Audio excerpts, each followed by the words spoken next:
बिस्मिल्लाहिर्रहमानिर्रहीम। अस्सलाम वालेकुम दोस्तों, उम्मीद करता हूँ आप सब खैरियत से होंगे। दोस्तों मैं आज आपको एक खौफनाक कहानी सुनाने लगा हूँ। अपनी वीडियो को लास्ट मिनट तक देखना है। रात की तारीकी में सुनसान सड़क पर एक पुरानी धुंधली लाइट झपक रही थी। हवा में नमी और अजीब सी बू थी। सुमैर एक नौजवान मौके पर अपनी गाड़ी में बैठा हुआ था और सामने मौजूद खौफनाक जंगल को घूर रहा था। इसके हाथ में एक पुराना अखबार था जिसकी सुर्खी ने इसे इस वीरान जगह पर पहुंचने पर मजबूर कर दिया था। अखबार में एक छोटे गांव के बारे में लिखा था जहां दर्जनों लोग पुरअसरार तरीके से गायब हो चुके थे। लोगों का कहना था कि रात के वक्त वहां चीखों की आवाज़ें आती हैं और कुछ लोगों ने वहां सायों को हरकत करते भी देखा था। सुमैर को ये सब महज एक अफसाना लगा, लेकिन इसके अंदर का तजस्सुस इसे इस कहानी की हकीकत जानने पर मजबूर कर रहा था। गांव से बाहर निकलते ही एक सर्द लहर इसके जिस्म में दौड़ गई।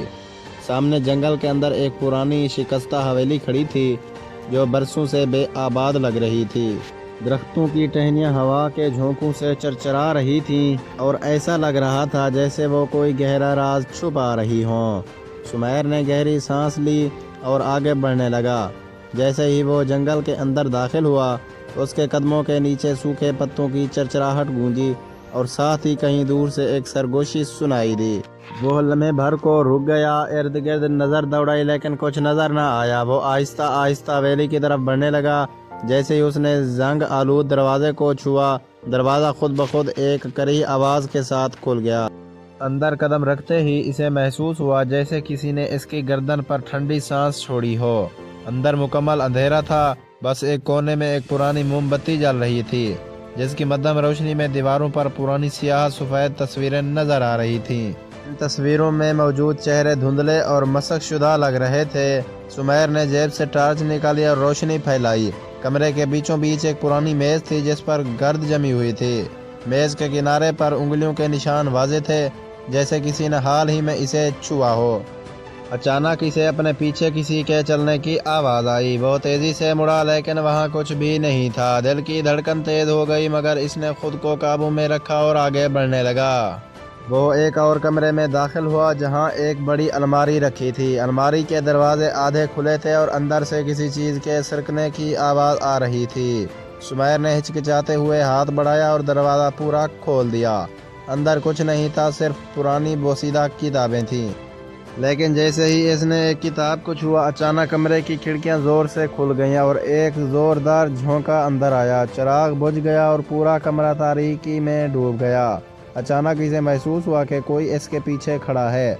एक लम्हे में सर्दी की एक लहर इसके जिस्म में दौड़ गई।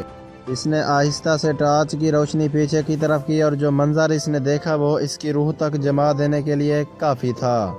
एक साए जैसा वजूद जिसकी आंखों की जगह दो खाली गड्ढे थे, इसकी तरफ देख रहा था। इसके लंबे पतले हाथ आहिस्ता आहिस्ता समीर की तरफ बढ़ रहे थे।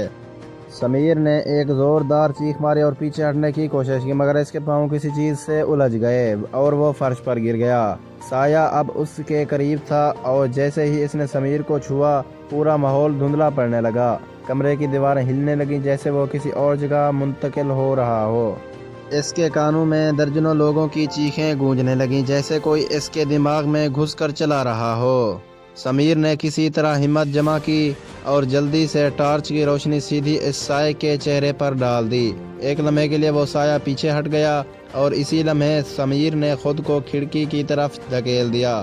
वो खिड़की के पार छलांग लगाते ही एक ज़ोरदार झटके से ज़मीन पर आ गिरा। वो घबरा कर उठा और पीछे मुड़कर देखा, लेकिन हवेली गायब हो चुकी थी। वही जंगल, वही दरख्त, लेकिन वहाँ कोई इमारत नहीं थी। उसने अपने हाथ की पुश्त से माथे का पसीना साफ किया, मगर फिर इसकी नज़रें अपनी कलाई पर जम गईं। इसकी कलाई पर 4 लंबी खराशें थीं जैसे किसी ने नाखूनों से इसे ज़ख्मी किया हो। वो दहशत के मारे गाड़ी की तरफ भागा और जल्दी से अंदर बैठकर इंजन स्टार्ट किया। गाड़ी का स्पीडोमीटर 100 तक जा पहुंचा, मगर जैसे ही इसने पीछे मुड़कर देखा, इसे बैक वेव मिरर में वही साया नज़र आया जो हल्की मुस्कुराहट के साथ इसे घूर रहा था। और फिर अचानक सब कुछ सियाह हो गया। अगली सुबह पुलिस को एक वीरान सड़क के किनारे एक खाली बंद गाड़ी मिली। गाड़ी का दरवाज़ा खुला हुआ था। अंदर समीर की चीज़ें बिखरी पड़ी थी, लेकिन वो खुद गायब था। इसका मोबाइल फ़ोन डैशबोर्ड पर पड़ा हुआ था जिसकी स्क्रीन पर सिर्फ एक चीज़ लिखी थी, तुम मुझसे बच नहीं सकते। مزید ایسی کہانیوں کے لیے میرے چینل کو لازمی لائک کریں اور سبسکرائب کریں اور ساتھ میں دیے گئے گھنٹی کے نشان کو دبانا نہ بھولیں۔ شکریہ دوستو۔